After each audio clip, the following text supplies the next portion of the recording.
Hello and welcome to the Random Access Show. I'm Leon Panopoulos, and in today's episode I'll be talking all about what Microsoft released at their recent Surface and AI event. It's going to be pretty interesting, so sit tight and enjoy. I'm Leon Panopoulos and you're listening to the Random Access Show.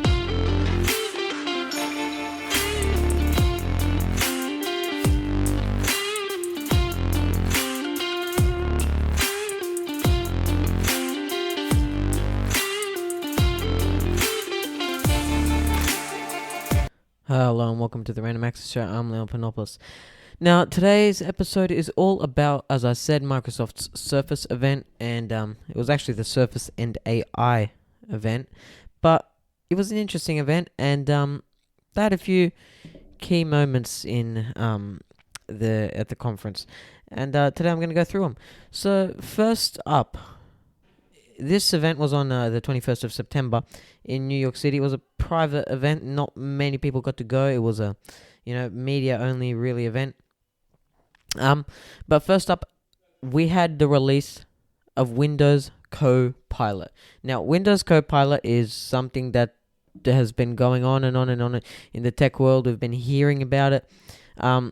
Copilot was originally introduced into Microsoft 365 or MS 365. And it was introduced as Microsoft 365 Copilot.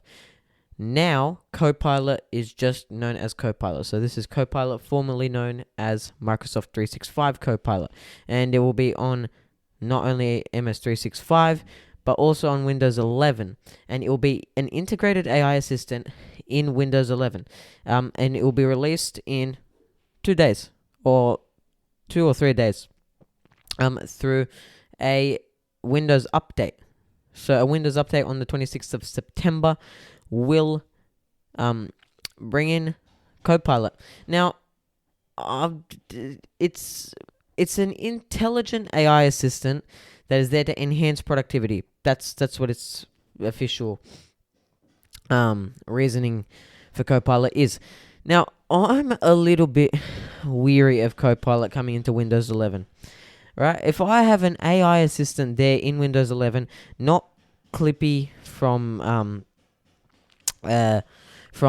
old Office, but a lot of people are comparing it to basically modern age Clippy. But if we have this Copilot in Windows 11, I'm scared that this is going to get rid of privacy forever in Windows. And we know that Windows, especially 10 and even more especially Windows 11, are very bad for privacy. I'm scared that this is going to remove that privacy altogether.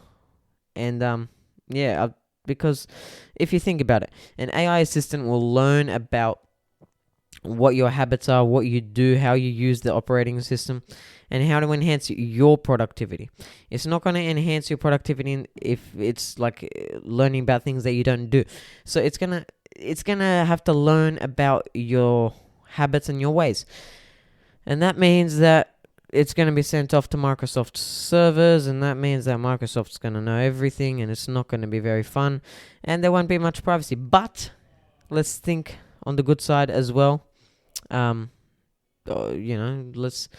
try and think on the good side at least. It'll be able to help you when you're trying to do, it will make menial tasks a lot simpler, quicker, easier to do. So if I'm always typing the same things into the search bar, well, at a certain time, it'll say, well, it's 4 o'clock now. Leon likes to do this at 4 o'clock, or Leon, doesn't like to do this at 4 o'clock. I'll open this app for him. So it will help you. I just don't think that it's 100% necessary. Now, MS 365 Copilot, when it was introduced into Microsoft 365, it was originally targeted towards businesses because, I'm going to be honest with you, that's some people who use Office or MS 365 the most.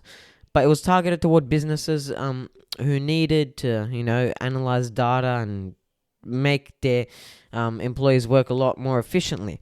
It was $35, I'm pretty sure, a month extra. And for a business, that's nothing if it's going to save half an hour off every task that you do. And it had a lot of uptake. There was a lot of people buying this Copilot, adding it to their subscription. So hopefully that keeps going for Microsoft. But yeah, we'll see how this looks like in Windows 11. It's going to be definitely a game changer. I know people use that word, overuse it quite a lot, but yeah, I reckon this will be truly a game changer. In a good way or not, we'll find out soon enough. They also announced that AI would be added to MS Paint. Now, it really is an AI event. There's a lot to do with AI here, and I'm not liking it. AI has taken over this show, I reckon. I don't know. I've been talking a lot about AI, and it's because you can't really not talk about AI. It's really taking over the tech world, and I'm not 100% liking this, but what am I to do? But yeah, AI is now in MS Paint. Who still uses that? Who actually still uses MS Paint? I don't know anyone who says, oh yeah, I drew something in MS Paint the other day. Who does that? I don't know. But apparently there are still people that use it. And now they're going to be using the generative AI. So I'm assuming that's going to be text to image. That's my assumption, but I'm not 100% sure about that. There'll also be AI to automatically remove backgrounds and layers. And yeah, probably a bit more small AI updates and tweaks added to the program. Because, AI is such a big thing that it needs to be added into MS Paint. I reckon Copilot will just do it for you. You get Copilot to draw something. Actually, that would be interesting, Copilot to draw. I wonder if that would work. I wonder if it would do anything. Bing has a few AI updates. Specific results will be coming to Bing with AI, so more specific results than before. Uber specific, maybe. Yeah, I like that word. Uber specific. So you'll search something up and Bing will ask you a few more questions to personalize and specify search results. Now, I'm hoping that's a feature you'll be able to turn off. Now, I've never used Bing. I've probably used it 3 times in my life and I cannot stand it. I don't know why. I just don't like it at all. But I think I reckon this is a feature that Google will pick up. But I'm hoping it's a setting that you'll be able to turn off because if I'm looking something up, I don't always want Uber specific results. I want something that I can just, I can just search something up. I don't need to be asked questions and find this most specific result and personalized result for me. No, I reckon they'll be able to turn it off. But yeah, look, specific results with Bing with AI. A lot of people are saying that it'll be good for shopping. So if you're looking for a particular product, it will come up with the actual most specific version of that product that you can find. I don't know. I don't do much, if any, shopping online, so I couldn't really tell you how that would help you. Bing AI, so the Bing Chat GPT AI, it will now be using your chat history to inform future chat results for added context. Now, this feature can be turned off in settings because a lot of people don't want their history being used for further context. A lot of people don't want their history being saved in their AI programs either, and that's a big thing that a lot of people have been talking about, whether these AI programs should automatically save your chat history. But yeah, look, we'll see. We'll see how many people actually use this feature. Surface Laptop Go 3. So that's the 3rd generation Surface Laptop Go. There's a lot more Surface products out there than I thought there would be. And it's actually quite intriguing because, I don't know, I've been recommended Surface laptops before. I'm just not into Microsoft having a complete monopoly over everything I do on my computer. If I have a Microsoft Surface, then they're going to run the hardware and own the hardware. And they're also going to run the software, Windows 10 or 11 or whatever Windows I put on there. So, yeah, I'm not into that whole idea. But, yeah, I don't know. Surface Laptop Go 3, a lot of people like these laptops. Now, the AU, or the Australia and UK prices have not yet been announced, but it's going to be $799 US. It's going to have 15 hours of battery life. That's pretty good. That is pretty good. I can barely get my laptop to last me 6.5 hours. Yeah, sometimes it does, but not really. 88% added performance compared to the original model. 12.4-inch touch display, 720p HD front camera, 12th gen Alder Lake. Now, these specs are very underwhelming for the price that they're at. Alder Lake, that's 12th gen Intel. That's very outdated. We're up to almost 14th gen. So yeah, look, outdated 720p HD front camera. Yeah, that's outdated tech. I reckon you could go for a full HD front camera. Who uses that camera on their laptop anyway? I don't know many people that use it. Yeah, like I'd get a privacy shield for that. 8 or 16 gigs of RAM and 128 gigabytes of storage. Yeah, look, we'll see. I don't reckon that laptop's going to get a lot of uptake, and neither do I reckon the Surface Laptop Studio 2 will. The only massive upgrade to it is the Neural Processing Unit, which is a new dedicated chip for machine learning tasks designed by Intel. This means AI is here to stay. It means AI is definitely here to stay. If we're dedicating entire chips to these machine learning tasks, then yeah, AI is not going anytime soon, if ever. And yeah, look, this episode right now is scaring me in what AI has come to. And the Surface Go 4. Now, this hasn't been announced, but it's officially been confirmed. So there wasn't an event for it at the Surface event. It was just confirmed that it existed. It's targeted for enterprise and business. It's running on an N200 Intel chip, 8 gigs of RAM, 256 gigs of storage.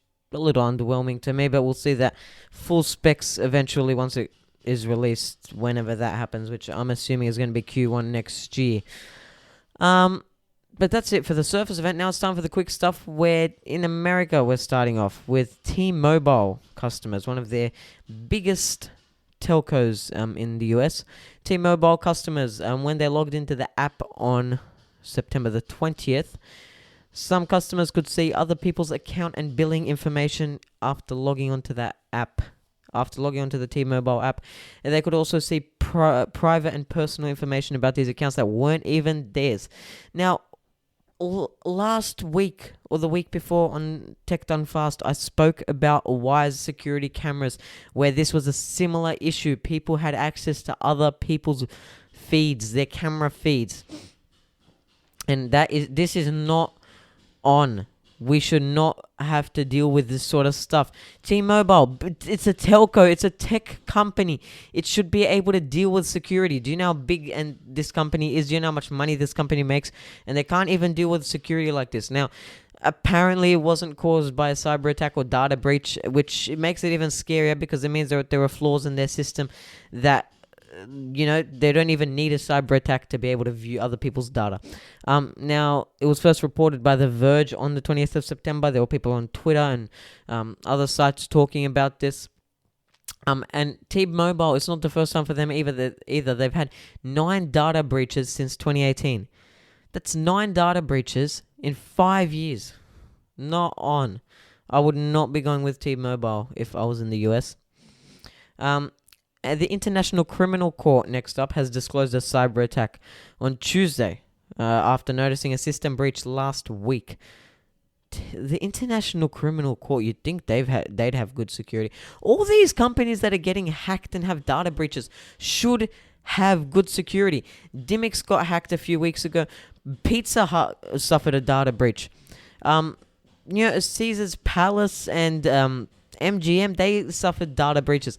They're all the Vegas companies. These companies have enough money to secure their systems and to have good technology systems. And what is happening? They're getting breached, and they're allowing their customers to view the private information of someone halfway across the country. This is not on. Now, the criminal court is currently investigating with the assistance of Dutch authorities, because the International Criminal Court is it's in the Netherlands. That's their host country. No information yet on the extent of the attack, nor on the information on the impact of the attack. I'm actually annoyed at this. I'm annoyed at both these stories. T-Mobile, International Criminal Court. It's the United Nations. They can afford to do stuff like fix their security. Mate, like, these companies, I don't know where they spend their money. I don't know what's going on, but yeah, It's really annoying. And finally, Signal. The chat app has announced an upgrade to its security. See, Signal, this is a free and open source app, and it can afford to upgrade its security. I don't think they've suffered a data breach. Don't take my word for it, but it's it's known as the one of the most secure communications app out there, if not the most secure communication app. It's free. It's open source. I'd love to use it. I mean, I reckon it would be such a good app. It's basically a free and open source and secure alternative to WhatsApp. It announced an upgrade to its end-to-end encryption protocol, which will protect users from quantum attacks. That's interesting. Quantum computers will be much more powerful, and they'll be able to break common end-to-end encryption or E2EE protocols. And Signal's trying to avoid that. So they've upgraded their encryption protocol, which is smart on Signal's part. They're preventing from the future. Signal should be the role model for the International Criminal Court and T-Mobile and Pizza Hut and Caesar's Palace and whoever else was breached. These massive companies, yeah. Oh gosh, I'm gonna start going on a rant. But yeah, I'm annoyed at these companies. I'm happy for Signal though. I'm very happy for Signal. But yeah, thank you very much for listening to the Random Access Show today. Make sure to check out our YouTube channel, join our WhatsApp and Discord communities, check out our website, and check out Tech Done Fast, our sister show where I go through the top 3 or 4 news stories of the week in around 4 or 5 minutes. It's pretty good. I'm in Panopoulos, however. Thanks for listening to the Random Access Show. Have a great weekend.